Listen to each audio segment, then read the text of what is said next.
Hi, did you miss me? Because I missed you. Not me trying to flirt with you. Hello, everyone. Welcome back to another episode of Irreplaceable, and I'm your host, Ira. And today I am feeling a little bit of flirty, a little bit of spicy, because there's no such reason.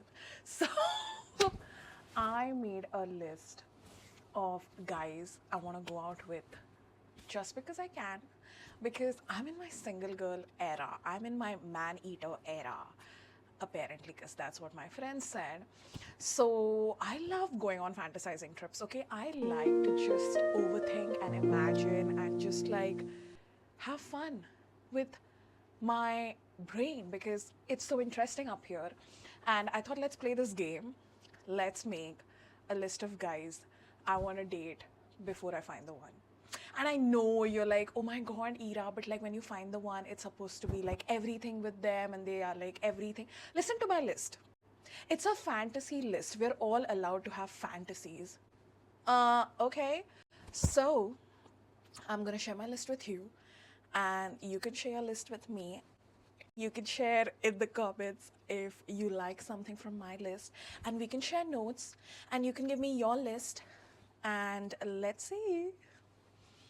So I made the list in my phone, and I don't know like if I should like share the whole list because I feel naughty, but it's a fantasy list. Come on.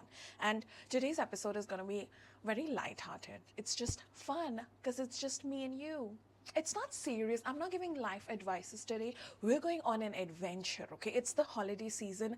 We can take a break because I'm flaming hot spicy, like so hot.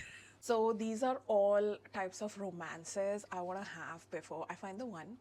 The first list is be with someone with a language barrier. Have you guys seen ZNMD?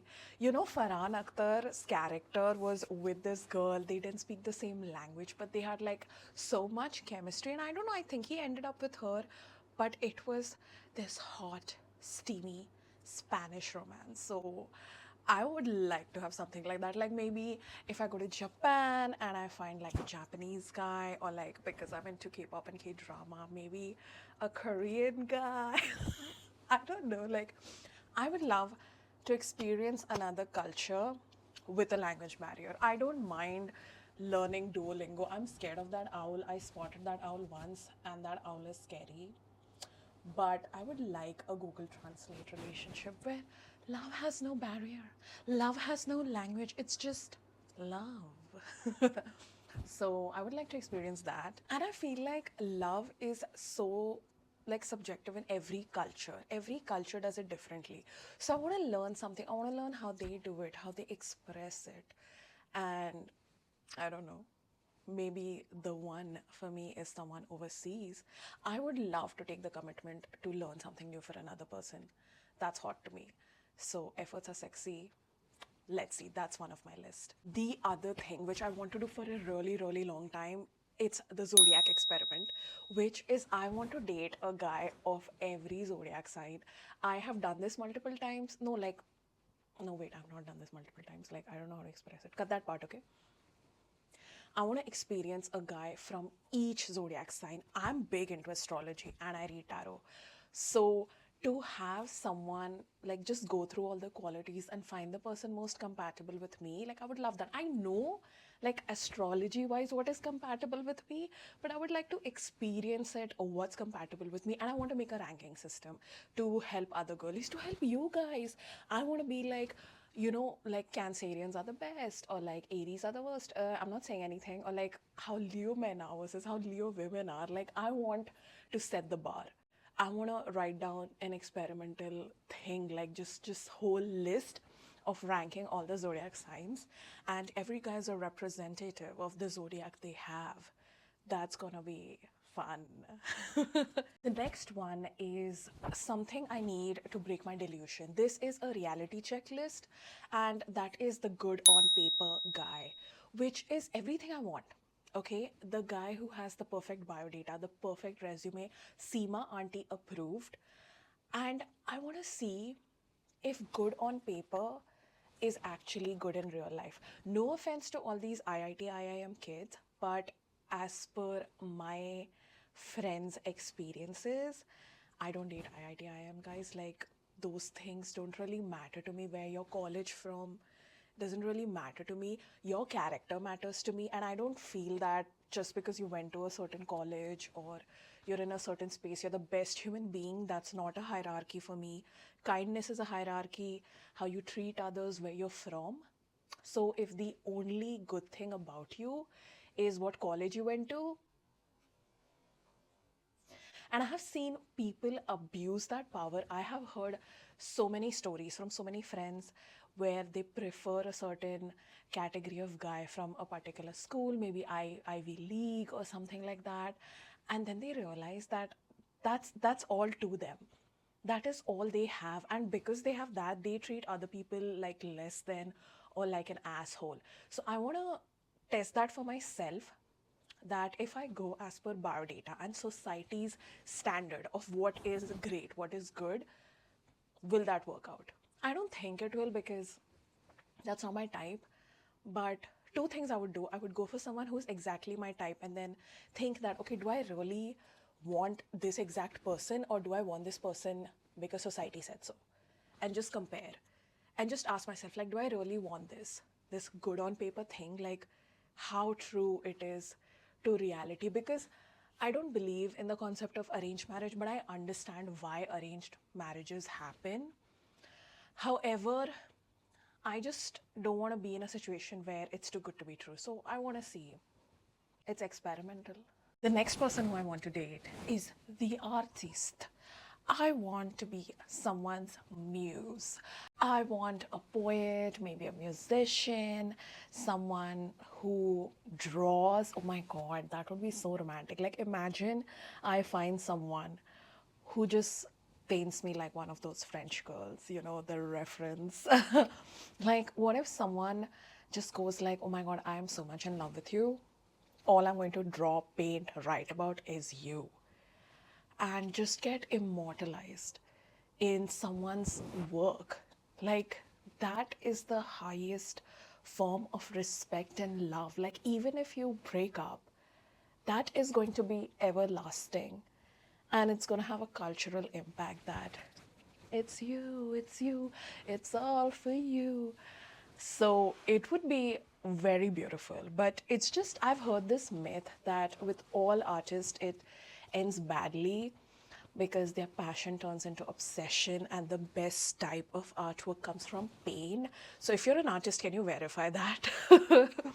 But I was actually with a guy once who was into digital art, and he was into caricatures, and I don't know what it is. He was into comics, and he would make comic cartoons, and a big part of his cartoon series were us. He made a character for me, and then he was a character, and he would show us stories and everything, which was very sweet and cute. I wonder what he's doing now. I actually do. But something a bit more traditional. Like with me, I write letters. And I have this whole secret letter stash called Letters to My Future Husband. And every time I'm feeling very romantic, every time I'm feeling like I want to dedicate something to someone, I write a letter. And I've kept it all locked up, that one day when I meet the one, I'm gonna give him all the letters. Like the Notebook, if you remember, there is a scene where Noah writes, Ali is her name? Yeah, he writes the girl letters and she never got them. And I think she also wrote him letters, and he never really got them, or no one got any answers. And it was just like, I feel the art of letter writing has died, and that's my way of keeping it alive. Writing letters to my future husband, letters that I cannot send. So the receiver has to find me to get it delivered. Isn't that romantic? Next, I want to be with someone who's an athlete. like not a gym bro, like an athlete, like an Olympian, someone who's gonna push my limits, someone who's gonna challenge me, someone who's gonna encourage me to be the best version of myself and just push, like someone like Lewis Hamilton.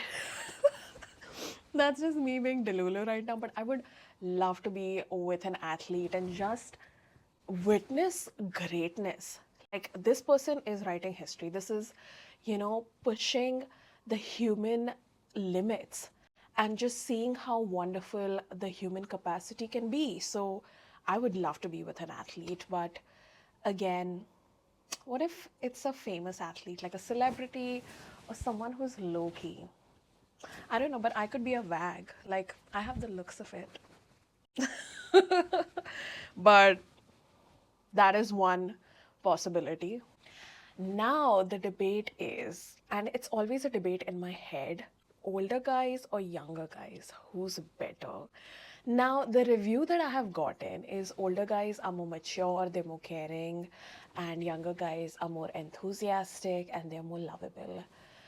I always had a preference for younger guys, but I don't know. I never really vibed with older people as friends either. I got very uncle energy from them. So I feel like I vibe more with the younger crowd because our enthusiasm matches. But I've noticed men of all age are the same. So the whole appeal of like dating someone who's like 10, 20 years older than me sounds more like grooming. I'd rather be with someone who's like 2, 3 years, 5 years, maybe younger than me. I don't know. Who's better? No one can really tell because I don't know, change my mind. Maybe I'll find someone who's way older than me and they be like, our wavelength matches. And I would like to experience that. Like, if they are really wise and a leader and can guide me, take me. Next, and I have put this up in my dating profile, I want to be with a chef. I want to be with someone who can cook. Like, just be like, oh, I want you to try this new dessert that I made. I want you to try this new pasta that I made. And just like every day I come back and there's something exciting waiting for me. Like, today we're going to try this, today we're going to try that. This is what I learned, that is what I learned. And I'm like, food, the way to my heart is through my belly. Yes, feed me. Amazing. Then the next guy I want to be with is an intellectual. I feel I'm an intellectual. So if I had someone of equal capacity or like another philosopher, it would be magic or it would be debates. I can't really decide which one would it be.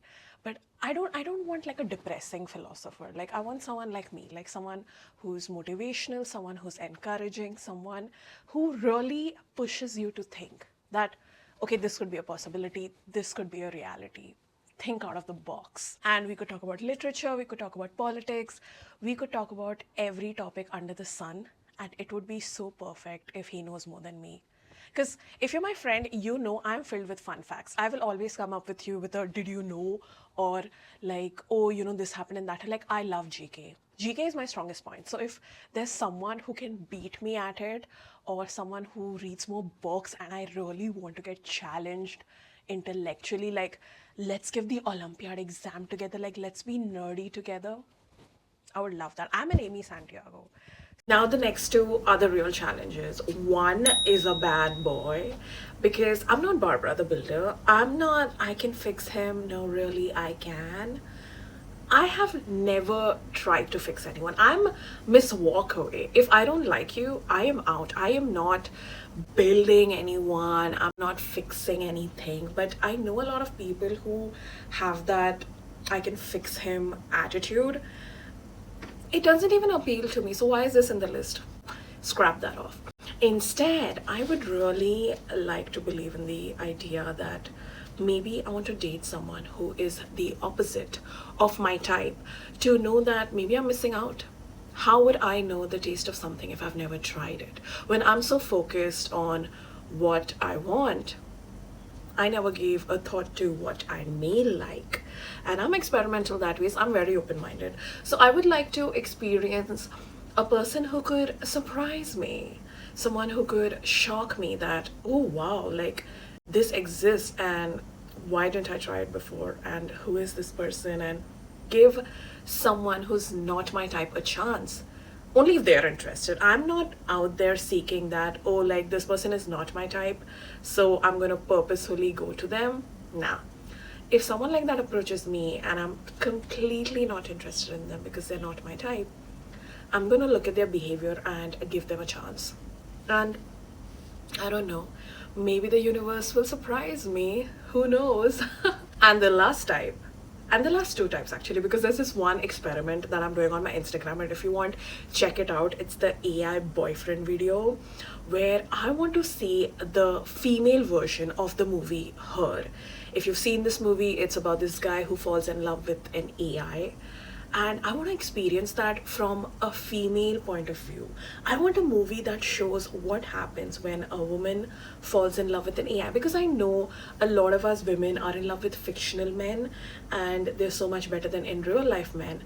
So now I want to know, what if a woman falls in love with an AI guy? Like, how does that go? And I'm really interested in that, and I think I've already started doing it. Like, I'm building an AI boyfriend. But I saw this movie of Ananya Pandey. It's called CTRL, and she made an AI boyfriend, and that is so scary. So I don't know. Let's see, maybe AI is the future. I would like to experience that. And if not that, the last category of guy that I'm interested in and I want to date is a free-spirited guy, like a hippie, carefree, someone like Shaggy from Scooby Doo. And it's like not a cult leader like in a negative way, like someone from a very alternative form of living, someone who has lived life very differently, who can really open my perspective to new things in the world, and not in a conspiracy theory way, like just this is also there. Open up yourself to the possibilities. Like, babe, let's go for a healing workshop here.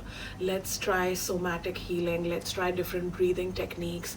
Like, just open up and complete experience and go on an adventure mentally and psychologically, and just in a very loving and free spirited way, because who doesn't love freedom? So that's my list.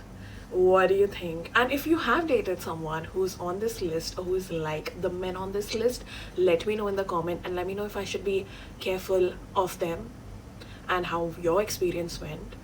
Also, if you like my list, you want to share your list, let's share notes.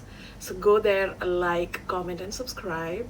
And I don't know, this was a very light-hearted episode. Maybe I'll make a longer list and share that with you.